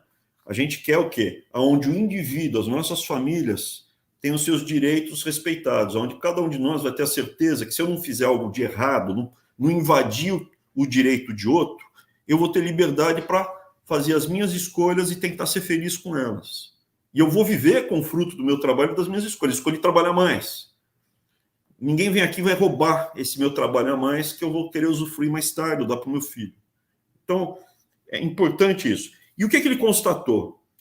Você só consegue esse ambiente bom, está no lado virtuoso, seja monarquia, oligarquia ou república, e não ir para um lugar opressivo, tipo tirania, oligarquia, né? Que a gente vive aqui no Brasil, uma oligarquia, vai, por enquanto. Mas pode ir para uma tirania. Ou o caos, né? Que seria, o que ele chama de democracia, aonde tem classe média. Ele olhava e falava, ó, onde você tem classe média, contingente grande de classe média, a maior parte da população é classe média, você tem regimes virtuosos. Onde você não tem, não dá certo. Porque o que acontece? O que é essa classe média? Quando está concentrada num grupo pequeno de pessoas, o que ele descreve, você tem uma massa de pessoas desprovidas e um grupo pequeno de pessoas com muito dinheiro. Em algum momento, essa massa vai ficar com raiva dessas pessoas que estão se dando bem, vai aparecer um demagogo, demo de povo, né? Demagogo, um condutor do povo, vem daí a palavra, vai capturar essa insatisfação e vai se tornar um tirano, um ditador. Esse é um cenário. Aí você pega, por exemplo, Atenas, que é o caso clássico. Você teve uma revolução tecnológica lá, começou a ter comércio, começou a ter artesãos que faziam um monte de trabalhos, começou a ter outras atividades que não só agricultura, e começou a surgir uma classe média em Atenas. E essa classe média começou a ter dinheiro para quando a cidade fosse ser invadida, eles tinham dinheiro para comprar um elmo, comprar um peitoral, comprar o ópulo, que era o escudo, e a lança. Antes, quem defendia a cidade era meia dúzia de pessoas nos seus cavalos, todos armados e tal, só que geralmente ou não conseguia defender, ou quando vencia, voltava e arrancava o couro da população. Quando você tem cidadão é quem tem o dinheiro para comprar o óculo e a determinação de lutar pela liberdade da sua família. A história eu conto tantas vezes porque, veja, por que a falange, isso é, o grupo de hoplitas, né? Todo mundo junto, era tão eficiente, porque eles lutavam junto. Todo mundo com seu escudo juntinho e com a lança perfurando, ninguém conseguia chegar perto. Eles iam e picavam e derrotavam qualquer um. Cavaleiro, ninguém ganhava deles. Porque a classe média, lutando junto, ganha de todo mundo. Aí vem os persas com seu império gigantesco, mas era um exército de escravos. Aí você bota o pessoal... O pessoal lembra só das Termópilas, quando o Leônidas vai lá e segura com os espartanos, o pessoal... Mas a batalha principal foi em Salamina, foi uma batalha marítima. Então, a classe média, quem vai... Se o Brasil fosse salvo, o Brasil vai ser salvo pela gente, pela classe média, que consegue pagar uma conta de internet para baixar, se comunicar. Isso que estão agora falando, não adianta fazer tweet nem lutar nas redes. Foi assim que a gente continua vivo. Foi graças a esse bichinho aqui, porque agora está aparecendo gente desmerecendo o tweet, desmerecendo essa luta nas redes. Está aparecendo gente assim. Uhum. Lembra? O mecanismo tem dinheiro. O mecanismo chama para conversar. O mecanismo oferece o que você... O Jorge Paulo Lemann é um cara extremamente generoso com os funcionários dele. Conheci atrativo, gente... né? Não, o cara é talentoso. Ele mesmo fala, o livro ele fala, a melhor coisa que tem, ele fala, é um classe média ambicioso. Porque o cara é muito pobre, ele não teve a formação básica para dar o pulo, para fazer a mágica. Veja, eu era da classe média, eu consegui fazer coisas que nem sei se eu tenho mérito de ter feito, né? Porque é o talento que... O Arthur fala, aprende idioma, sem brincadeira, o presidente se confundiu. O Arthur já falava japonês, mas o Arthur fala muito japonês, ele troca ideia, ele conversou com o primeiro-ministro do Japão, Arthur. Mas ele aprendeu, foi coreano, né? Porque a gente chegou na Coreia, antes da eleição. Só um detalhe, tem gente a gente está com o presidente comecinho de 17, tá? Tem gente que na época, em 17, estava xingando o presidente, a gente estava do lado dele no comecinho de 17. Aí saímos do Japão, fomos para a Coreia. Chegamos na Coreia, mas assim, a gente não sabia nem falar, por favor, obrigado, com licença, porque qualquer país você precisa saber disso. Onde é o banheiro, como é? Estou com sede, quero beber água. Daí eu virei para o Onix, estavam os filhos do presidente, o Onix, eu e o Arthur. Era o grupo que viajou. Aí eu falei, quer ver só? Arthur, vai lá. Foi do tempo que a gente desembarcou, pegou as malas, quando a gente chegou no check-in do hotel, o Arthur já estava... Não, vamos, Arthur, onde é que eu vou? Porque ninguém fala, a pessoa não fala inglês, né? Uhum. A gente ficou em hotéis simples, né? Não me pergunte, ele tem mérito nisso? Ele tem mérito porque ele se esforça, mas isso daí não, isso daí foi talento, nasceu com isso, é um dom, né? É um dom, em inglês é um gift, né? Não é que ele... É dado a isso aí. Então, algumas coisas, sei lá, mas minha origem era classe média. Então, o Jorge Paulo Lemann fala, a melhor coisa que tem é pegar um classe média talentoso que quer subir e tirar o pé da lama. Esse daí vai te entregar um resultado absurdo. Ele pega essa pessoa, prepara ela e põe. Essa é a história da Tabata. Olha só, Ibe. Só que tinha um Abrão que falou, aqui, ó, aqui outro. Cantou a pedra. Uhum. Até eu chegar ao MEC, eu não sabia desse grande plano, eu não sabia de... Aqui, pô, tá aqui, ó, tá tudo aqui, ó. Aqui, gente. Ó, essa ONG aqui, essa fundação, essa outra fundação, todos pela educação, aqui o plano deles. Aqui, ó. Aqui. Olha os sócios fundadores, olha o que eles estão tramando. Então, veja, dá pra gente fazer. Quem vai fazer? Não vai ser o povo. Vai ser a classe média. E é por isso que eles querem destruir a classe média. Eles falam. Então deixa eu colocar aqui, então, para a gente relembrar. Ó, quem que lembra disso aí? Vamos voltar aqui, porque a gente políticas. É porque eu odeio a classe média. A classe média é o atraso de vida. A classe média é a estupidez. É o que tem de reacionário, conservador, ignorante, petulante, arrogante, terrorista. É uma coisa fora do comum a classe média. Então, eu me recuso a admitir que os trabalhadores brasileiros, porque eles galgaram direitos, conquistaram direitos, esses direitos foram conquistados por 20 anos de luta, 20 anos de luta, fora os 500 anteriores de luta e desespero, e dizer que essas lutas e essas conquistas Fizeram a gente virar classe média de jeito nenhum. De jeito nenhum. A classe média é uma abominação política, porque ela é fascista. Ela é uma abominação ética, porque ela é violenta. E ela é uma abominação cognitiva, porque ela é ignorante. Fim. Percebe-se ali o ódio quando ela fala da classe média. É um discurso comum, né? Um discurso cheio de ódio. Se você trocar a palavra classe média por judeu, no final eu ia gritar lá para eles, lá, né? Sieg Heil. É um discurso de ódio. Mas veja, ali é importante entender para quem era o discurso. Quando eu trato do marxismo cultural, demorei muito tempo para entender. Eu tenho que analisar, porque eu sempre tento criar modelos. Então, eu estou olhando para a Fernanda. Eu tento criar um modelo da Fernanda. O que é a Fernanda? A Fernanda, classe média, struggling to survive, está com suas preocupações de pagar a conta de luz, juntar um dinheirinho para os filhos irem para a faculdade privada, curso de inglês, se bobear, um ir para fora também, férias.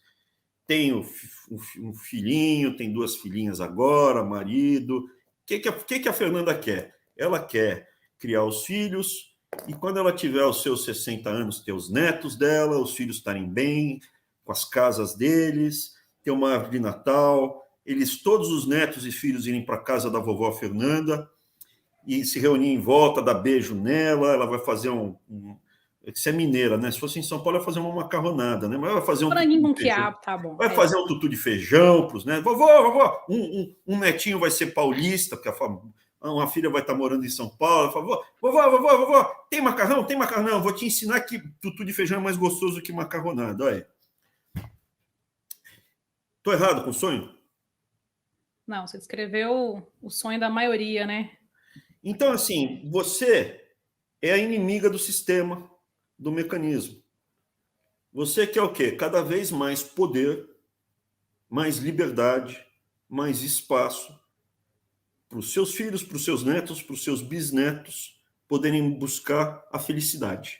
E a felicidade não está em momentos de euforia, ela está no momento de contemplação. Esse almoço não é um momento de euforia, esse momento é um momento melhor de contemplação, mas durante a semana você vai visitar, uma filha vai ligar e falar, vai pegar o netinho lá na escola que hoje eu não vou poder passar porque eu estou no trabalho, você vai pegar o seu carrinho velhinha, vai estar com o carrinho lá buscar, vovó, vai chegar com a lancheira, vai dar um abraço em você, você vai pôr no carro, aí você vai conversando com ela, pô, eu lembro uma vez que eu estava conversando com o Abraão, estava entrevistando o Abraão, conta mais esse maluco, você vai conversando. E aí chegar em casa, vai ter o seu marido velhinho lá, falar, como é que você está, meu velho? Eu estou bem, minha velha. E você vai dar um abraço nele, estou errado? De jeito nenhum, certíssimo. Veja, eu tento traçar o que a Fernanda quer. Quando eu vou conversar a negócios, eu tento ver o que o outro lado quer. Eu sempre tento me colocar na posição do outro, entender o que o outro quer. O cara de esquerda, e com isso eu consigo antever como você se comporta. Você vai virar uma leoa se eu falar qualquer coisa que coloque em risco o futuro dos seus filhos. Como você é conservador e você não foi dominada, você vai dar a mesma resposta que eu. E se seu filho for homossexual? Eu vou amar ele. Pô, mas deixa ele escolher, não precisa estimular. Eu gostaria muito que ele tivesse o mesmo jeitinho que a minha família tem nas últimas 20 gerações. Não precisa. E se a sua filha for mãe solteira? Eu não vou gostar, mas eu vou criar meu netinho, eu vou ajudar. Mas também não para de botar gente rebolando e falando loucura para ela ver. Eu não quero isso. Não precisa ensinar na escola sexo com 8 anos, 9 anos, 12 anos. Essa desconstrução já aconteceu na periferia. O pessoal na periferia mais pobre, o povo, não a classe média, o povo, você já vê dificilmente a quantidade de mãe solteira que tem. Então, assim, veja, eu li você. Agora vamos ler um cara de esquerda. É difícil, demorou muito tempo para entender como ele funcionava. Porque você é racional, eu consigo prever. Ele tem um componente de racionalidade.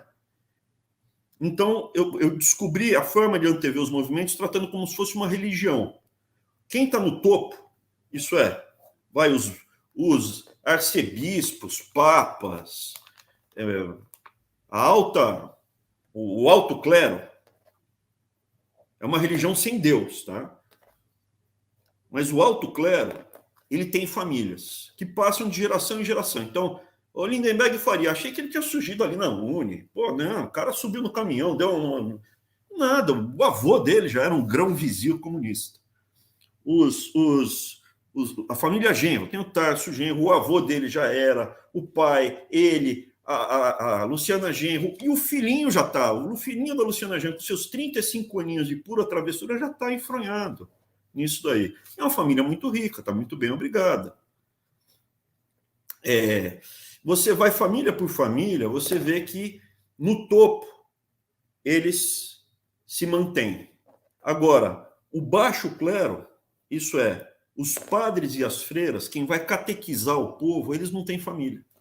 Ou as famílias são desestruturadas, se dissolvem, que eles têm que viver pela causa. A principal atividade deles é se reunir. E ficou muito claro isso para mim, eu já tinha essa visão de religião, mas quando eu entrei na faculdade, na Universidade Federal de São Paulo, eles faziam os cultos dele no saguão da universidade, eles ficavam gritando as palavras de ordem, né?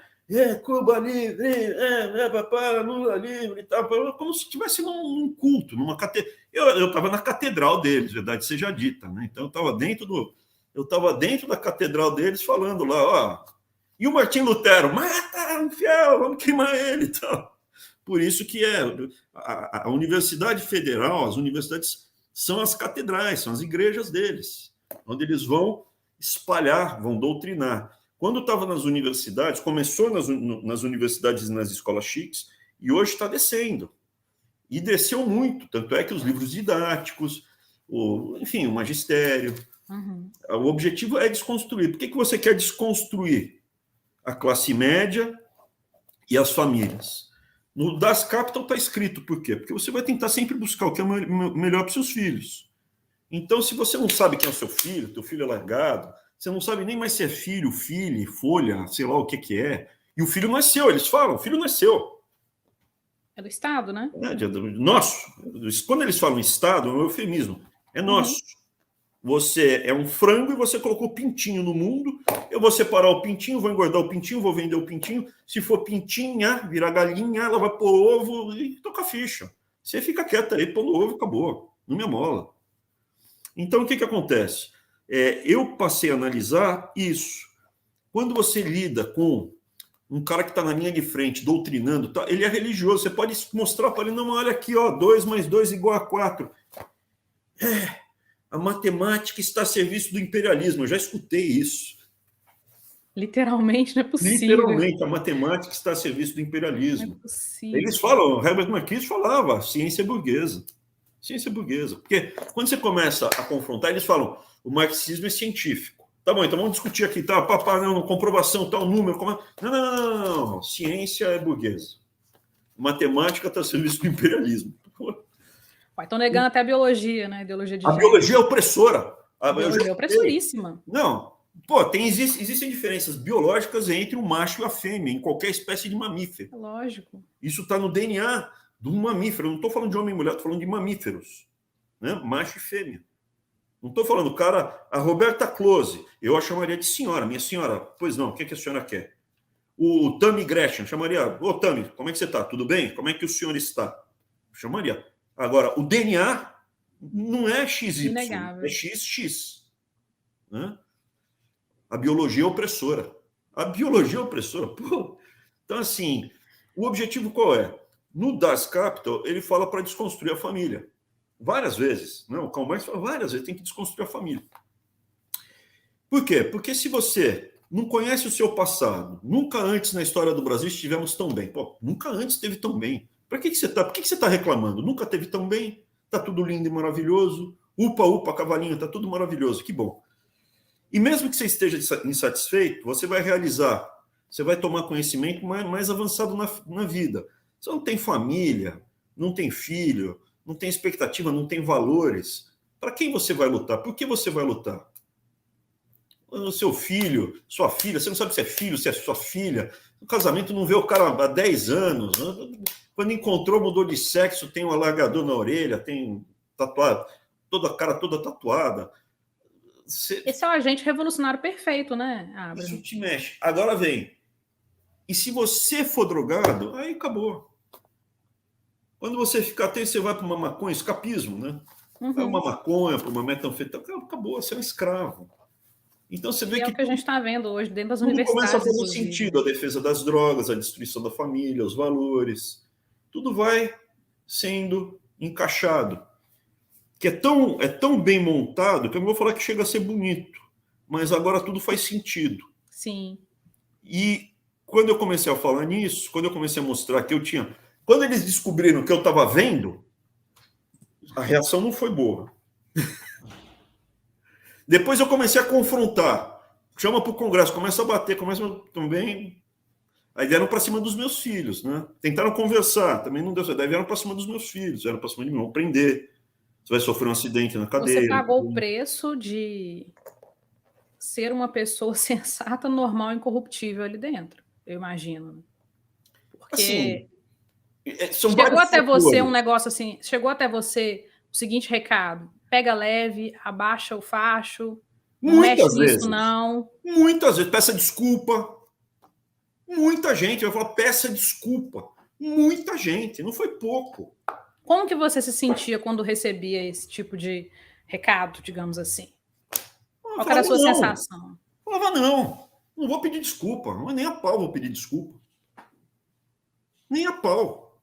Não estou falando, se pegassem um filho meu, fossem torturar o filho meu, tal, pelo amor de Deus, me desculpa. Sim, se me levarem para a prisão, começarem a martelar minha mão, furar um olho meu, de repente pode ser que eu cheguei num ponto que eu peço desculpa. Claro. Mas eu não ia pedir isso para ficar, não é de jeito nenhum. Eu queria compartilhar com o pessoal aqui, nós falamos, a gente chegou num ponto importantíssimo dessa live, que eu acho que a gente chega aqui na raiz, a gente passou, né, também por pontos ali que são bem para trás, mas eu acho que a gente chega aqui na raiz de um problema, num ponto que as pessoas começam a perceber justamente essa questão da destruição da família, que existe uma... Vou colocar aqui a palavra militância só para ficar mais desenhadinho. O mecanismo tem engrenagens, ele tem método, ele tem processo, tem objetivo. Ele chegou num ponto que a Constituição hoje é um obstáculo, como aqueles caramujos que tem que quebrar a casca e buscar uma casca maior, porque ele cresceu e ficou muito grande. Por isso que está tendo esse confronto do mecanismo com a Constituição. Ela, que no passado permitiu a expansão rápida agora atrasa. Agora está segurando, porque eles já estão numa fase avançada do problema. Eu só queria passar uma mensagem, aqui é franco mesmo, que a gente não pode ter ódio das pessoas. Então eu falei muito aqui do Jorge Paulo Lemann, eu falei alguns nomes aqui. Não tem que ter ódio. Mesmo porque eles não são os únicos. E se não forem eles, vão aparecer outras pessoas. Enquanto o mecanismo não for desmontado, vão aparecer outros nomes para fazer a mesma coisa. Então, não é pessoal. Sim. Eu fico bravo na hora, quando o cara... Veja, se você conversar comigo, eu sou um cara extremamente brincalhão, estou rindo sempre, geralmente sempre rindo. Eu na hora, mesmo assim, eu fiquei bem grisalhinho, né? Se eu pegar a foto minha, de 1 ano e meio atrás, é outra pessoa. Mas geralmente bateu, levou, entendeu? Eu ponho para fora, não carrego o veneno dentro de mim. Cospe o veneno. E não adianta ficar com raiva. Então esse daqui não é esse. A gente precisa criar um processo, um método para desfazer o mecanismo. Tem que ir um por um. E não precisa destruir, não é só parar. Aqui não pode ser mais monopólio, aqui não pode ser... Aqui quem roubou vai ter que devolver, vai ter que devolver, vai ter que devolver. Continua roubando, vai ficar preso, acabou. Sem violência, sem quebra de contrato, sem nada fora do que está dentro da lei. Não é necessário ter a firmeza também, né, para sustentar esses limites. Você impõe os limites dentro, né, ali desse mecanismo, mas tem que ter firmeza para sustentar esses limites, porque senão você é atropelado, né, porque é uma força imensa. Não, veja... a gente sempre vai por tentativas e erros também, né? Então, por exemplo, eu estou disposto a tentar ajudar a desmontar o mecanismo. A pessoa fala, mas você vai ser governador? Tanto faz. Pode ser governador, senador, deputado. Pode ser que eu fique só como militante falando, né? Se caçarem os meus direitos políticos, acho que não vão caçar. Realmente acho que não vão caçar e acho que eu vou poder voltar para o Brasil. A gente está trabalhando nisso. E eu não serei preso. Mas se eu tiver que ficar, se eu ficar aqui fora, eu fico livre para falar, assim, muito mais do que eu estou falando, né? Sim. Se resolverem tomar minhas propriedades, minha casa, apartamento que eu tenho aí em São Paulo, eu fico livre para falar tudo. Agora, minha família, fisicamente, eu não quero que volte para o Brasil. As crianças e a minha esposa vão ter que ficar em segurança no exterior. Eles vão para cima. A gente está lidando com gente ruim. Exatamente. Sem limites. Eu queria só mostrar aqui para o pessoal, dá uma olhadinha aí, gente, olha só. FHC quebrando tabu e juízes. Quem George Soros financia no Brasil? A fundação da Open Society, né, Open Society Foundation de George Soros, comandada pelo bilionário George Soros, distribuiu cerca de 32 milhões de dólares a organizações brasileiras entre 2016 e 2019. O valor equivale a aproximadamente 117 milhões de reais, né, quando foi escrita essa matéria, considerando o câmbio médio de cada ano. A conclusão é de um levantamento que foi feito pela Gazeta do Povo com base em dados da própria fundação. Ao todo, 118 organizações receberam recursos da Open Society para atuar no Brasil entre 2016 e 2019. A grande maioria é de entidades com sede no país, mas também houve repasses para as organizações estrangeiras, para que essas organizações estrangeiras realizassem projetos no Brasil. O montante da Open Society aplicado no Brasil muito provavelmente é ainda maior, já que algumas das entidades internacionais financiadas pela Open Society atuam em diversos países ao mesmo tempo. Além disso, a organização distribui recursos diretamente a pesquisadores individuais.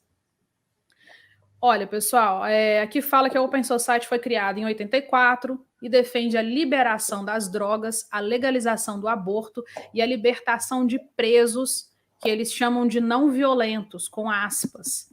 A organização também se orgulha de financiar projetos que, abre aspas, promovam os direitos em áreas como reconhecimento legal da fluidez de gênero.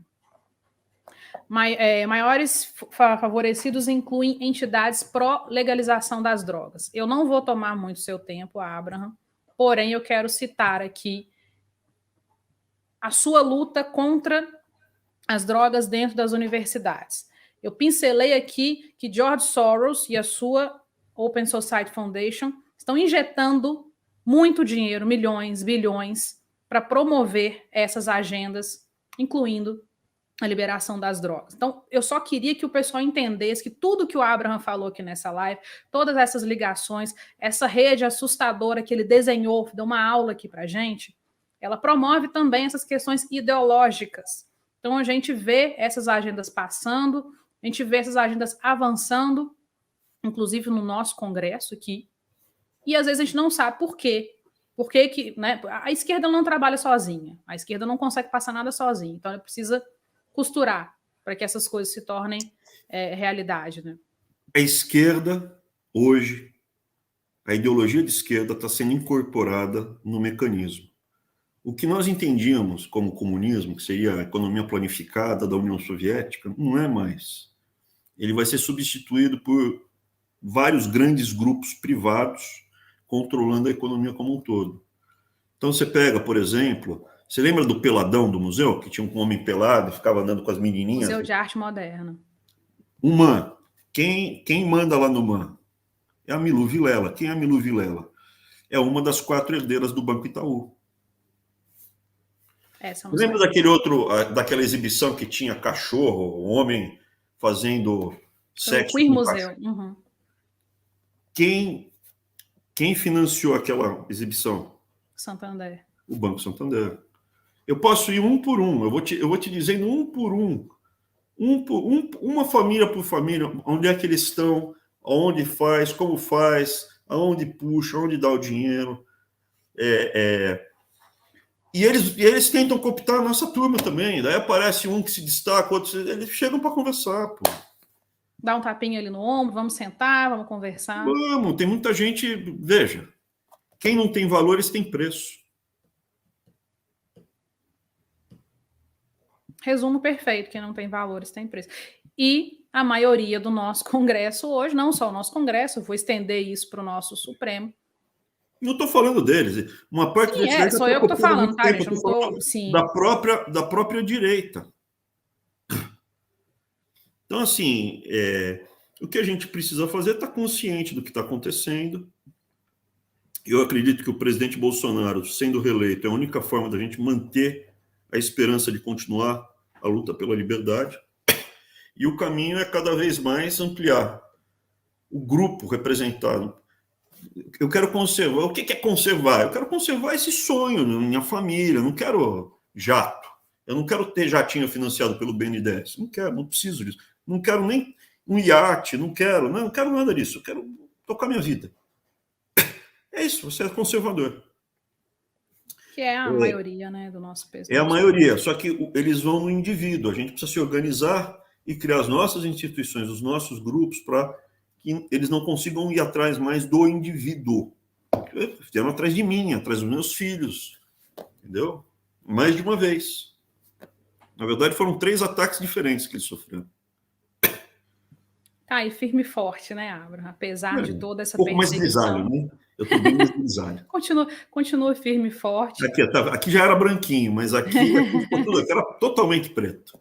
Aqui não, mas mulher grisalha é um problema, mas homem grisalho... Eu tô pensando em pintar acaju. Fica bacana, não fica? Aí, o que vocês acham? Gente, comenta aí o que vocês acham do Abraham passar um acaju, ficar a lá Silvio Santos.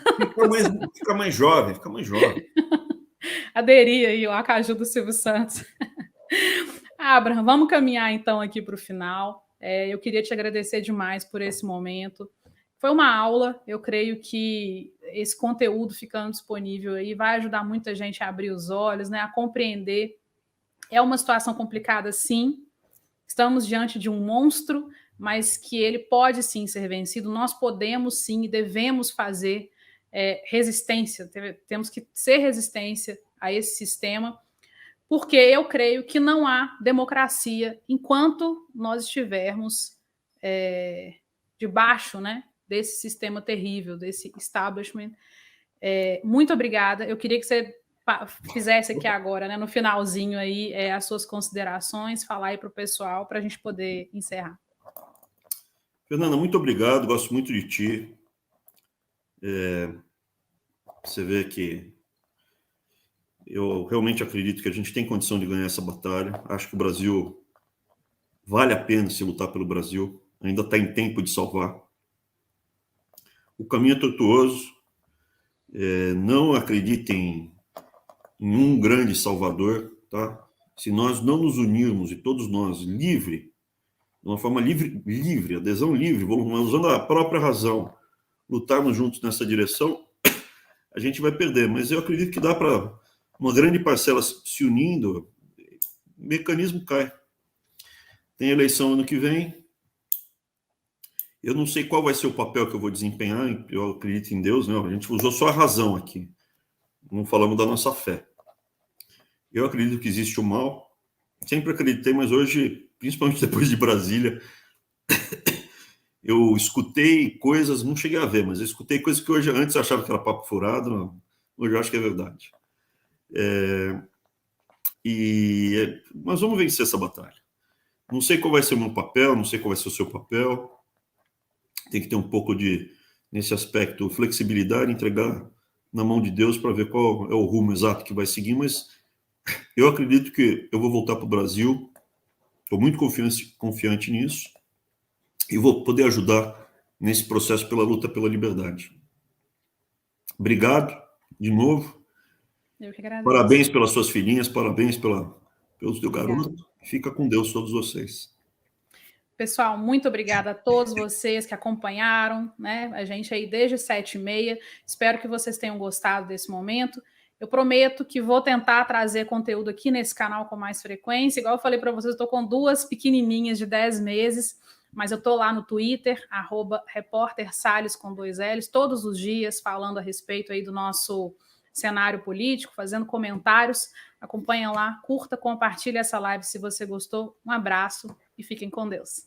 Tchauzinho. Tchau, tchau.